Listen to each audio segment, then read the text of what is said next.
అందరూ వచ్చారండి. Okay sir, okay sir. సాధారణంగా కుటుంబంలోకి వీరభద్ర గారిని ఆహ్వానం తెలియజేస్తున్నాం. అలానే వేదిక నుంచి అలానే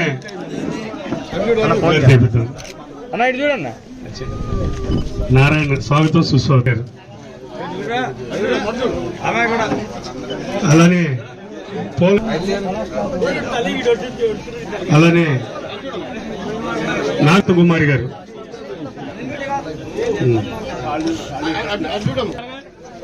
అదే నీ కోరిక.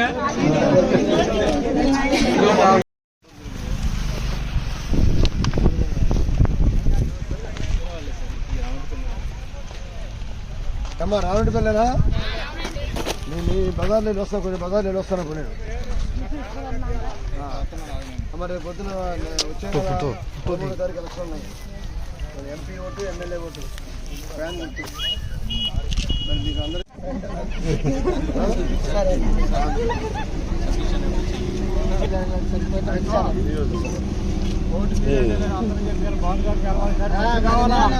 అందరికి అసలు బడ్జెట్ గెలిచినా మళ్ళీ ఇప్పుడు అట్టే గెలవాలా.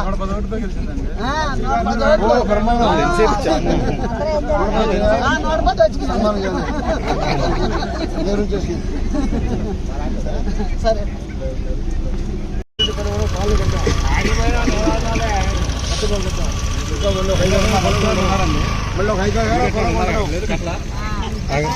మళ్ళీ ఒక 5 ఎకరాల పొలం కొన్ని ఇంకా లేని కూడా స్థలాలు ఇస్తాం.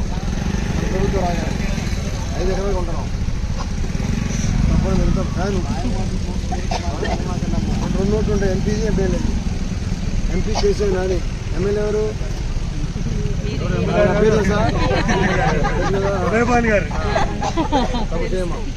మీకు మంచి భవిష్యత్తు. కరోనా వచ్చినా కూడా ఇచ్చాడు, తెలుసు కదా. కరోనా వచ్చినా కూడా ఆటో వాళ్ళకి 10,000 వేసాడు. కరోనా వచ్చినా సరే ఆసరా వేసాడు. కరోనా వచ్చినా అమ్మఒడి ఇచ్చాడు. స్కూల్ అమ్మా ఎవరు చెప్పారు నమ్మకండి. మళ్ళీ మనకి మన ప్రభుత్వం వస్తేనే మీకు ఏం జరుగుతుంది. మన ప్రభుత్వం వస్తేనే అమ్మఒడి ఉంటుంది, మన ప్రభుత్వం వస్తే చేతి ఉంటుంది, మన ప్రభుత్వం వస్తేనే డోక్రా బాకీలు రద్దు అవుతుంది. కాబట్టి తప్పకుండా మళ్ళీ మన ప్రభుత్వానికి జగన్మోహన్ రెడ్డి గారు కాదు, ఆఫీసర్లు పరిపాలిస్తున్నారు కాబట్టి వాళ్ళు నిదానం చేస్తున్నారు. ఆఫీసర్లు జగన్మోహన్ రెడ్డి గారు అయితే గంటలో ఇచ్చేవాడు, వీళ్ళేంటంటే రోజు కనబడదు, కొద్ది చేస్తున్నాడు. అయినా పడిపోతాయి గ్యారెంటీగా. తప్పకుండా మీరు స్టార్ట్ చేసుకుంటారు. పిల్లలు స్కూల్ చూసారు అంత ఎలా ఉంది, ఇంతకుముందు స్కూల్ ఎలా ఉంది, ఇప్పుడు స్కూల్ ఎలా ఉంది. స్కూల్ ల్యాప్టాప్లు ఇచ్చారు. 8వ తరగతి పాస్ 8వ తరగతి చదువుకోవడానికి ల్యాప్టాప్ అది 16,000 అవుతుంది. ట్యాబ్ ఇచ్చారు. అది ఎవరు ఎక్కడ